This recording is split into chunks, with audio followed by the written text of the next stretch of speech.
warahmatullahi wabarakatuh. Bertemu lagi bersama Bu Isti.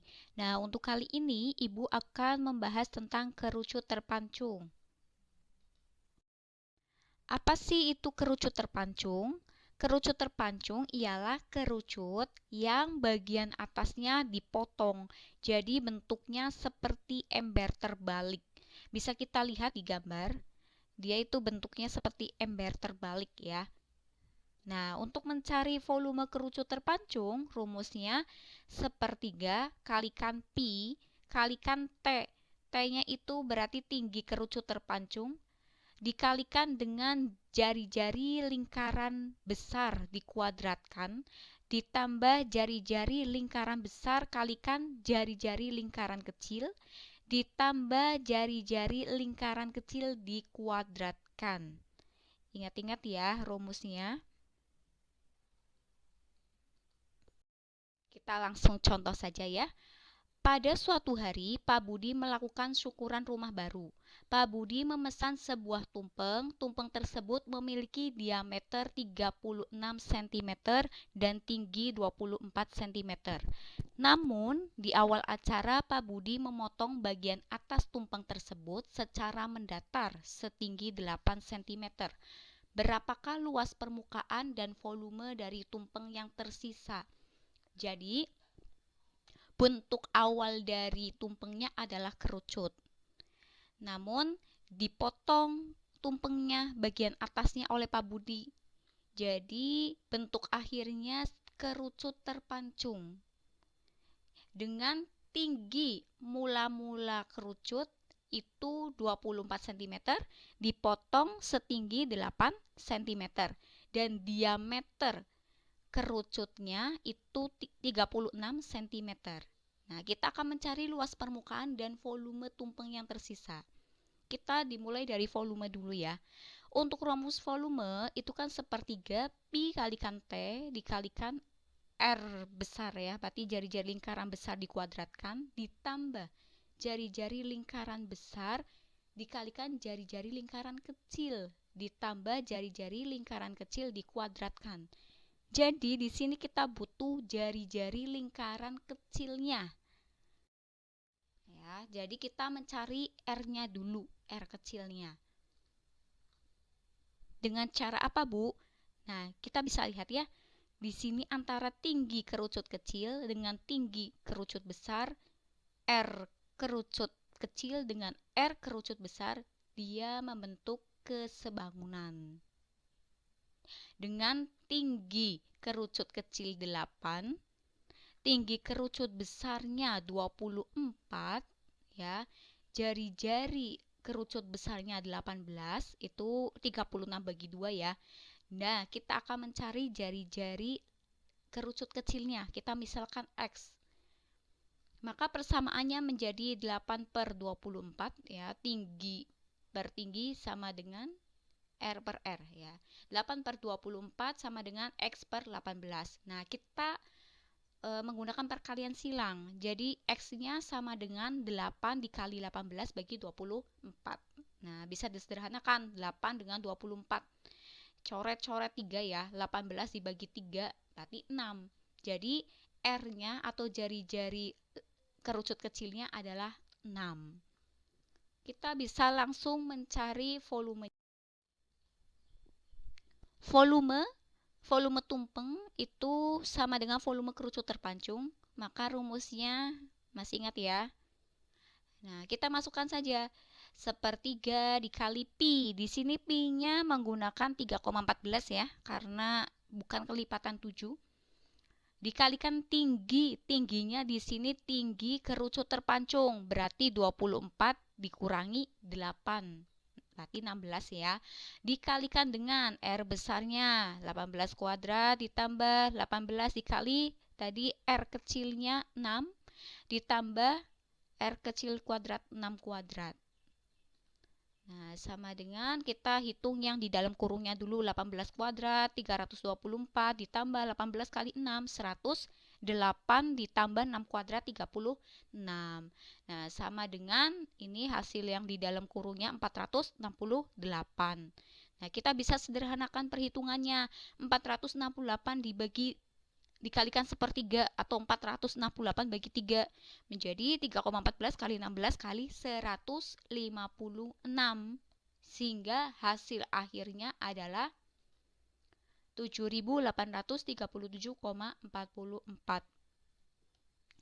Ibu review ya.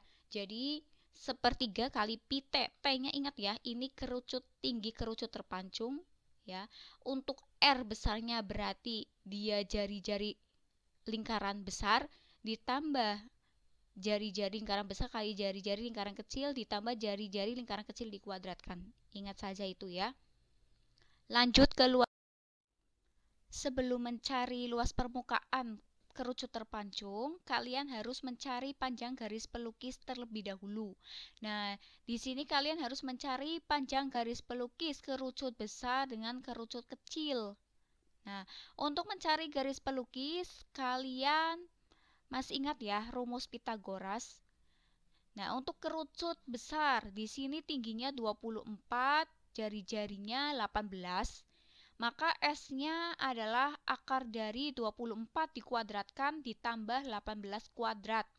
Atau 576 ditambah 324. Maka S-nya sama dengan akar dari 900, yaitu 30 cm.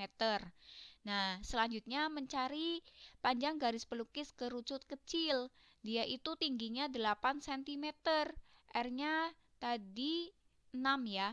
Jadi, S sama dengan akar dari 8 kuadrat ditambah 6 kuadrat. Sama dengan akar dari 64 tambah 36.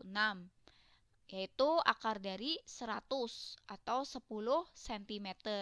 Jadi garis pelukis kerucut besarnya 30 cm dan garis pelukis kerucut kecilnya 10 cm. Kenapa sih Bu kita harus mencari garis pelukis? Nah, karena untuk mencari luas permukaan tumpeng di sini kalian harus mencari luas permukaan kerucut besar dikurangi luas selimut kerucut kecil. Nah, karena tumpeng itu punya tutup ya, kalau luas permukaannya punya tutup, punya alas, maka ditambahkan luas alas kerucut kecil atau luas lingkaran kecil. Jadi, untuk mencari luas permukaan pada kerucut terpancung, kalian harus perhatikan betul gambarnya. Karena ada yang dia memiliki alas dengan tutup, ada yang hanya memiliki tutup, ada yang tidak memiliki tutup dengan alas. Namun, untuk kasus tumpeng dia punya alas dengan tutup.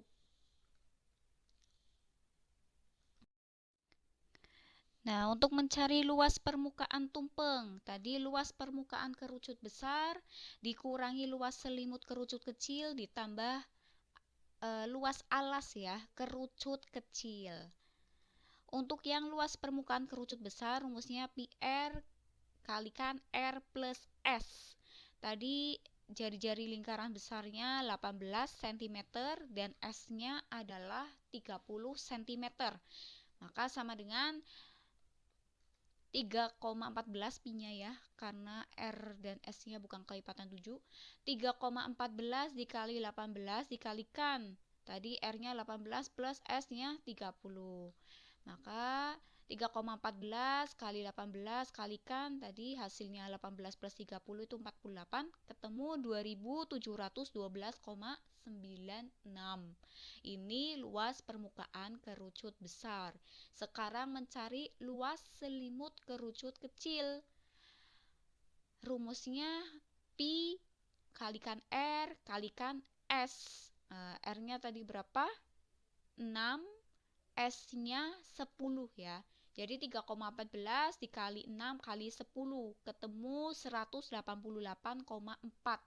Nah, selanjutnya mencari luas alas kerucut kecil. Pi R kuadrat, R-nya 6. Berarti 3,14 kali 6 kali 6 ketemu 113,04. Maka luas permukaan tumpengnya adalah luas permukaan kerucut besar 2712,96 ditambahkan luas selimut kerucut kecil 188,4 ditambah luas alas kerucut kecil 113,04 ketemu 2637,60 cm persegi. Kita lanjut ke soal nomor 2 ya. Gambar di samping menunjukkan kap lampu dengan panjang jari-jari lingkaran atas 4 cm dan jari-jari lingkaran bawah 10 cm. Luas bahan yang digunakan untuk membuat kap lampu tersebut adalah titik-titik cm persegi. Nah, untuk kasus kap lampu itu ada dua. Jadi, ada kap lampu yang dia tidak memiliki alas dengan tutup, berarti hanya corongnya saja. Ada juga kap lampu yang dia memiliki tutup tetapi tidak memiliki alas. Nah, untuk yang kasus soal ini, dia tidak memiliki alas dan tutup, ya. Diingat-ingat, jadi untuk R lingkaran kecilnya adalah 4, R lingkaran besarnya 10, S kerucut kecilnya 7, S kerucut besarnya adalah 20, yaitu 13 ditambah 7. Nah, bentuknya seperti ini. Ya, jadi dia itu tidak memiliki alas dengan tutup. Jadi untuk kasus seperti ini, kalian cukup mencari luas selimut kerucut besar dikurangi luas selimut kerucut kecil, ya, karena dia tidak memiliki alas dengan tutup. Nah, untuk mencari luas selimut kerucut besar, rumusnya PRS. Tadi R-nya 10, S-nya 20. Ya, untuk yang luas selimut kerucut kecil, R-nya dia tadi 4, S-nya adalah 7. Nah, 3,14 dikali tadi R-nya 10 kali S-nya 20 dikurangi 3,14 kali R kecilnya 4, S-nya 7. Jadi ketemunya 628 dikurangi 87,92 atau hasilnya 540,08. Jadi luas bahan yang digunakan untuk membuat kap lampu tersebut adalah 540,08. Jadi untuk kasus luas permukaan kalian harus cermati gambarnya ya. Untuk yang kap lampu kalian harus perhatikan karena ada kap lampu yang dia itu memiliki tutup, tidak memiliki alas. Ada juga yang dia itu tidak memiliki alas dengan tutup seperti pada contoh soal ini ya. Oke, cukup sekian untuk pembelajaran kali ini. Sampai jumpa di pembelajaran selanjutnya. Wassalamualaikum warahmatullahi wabarakatuh.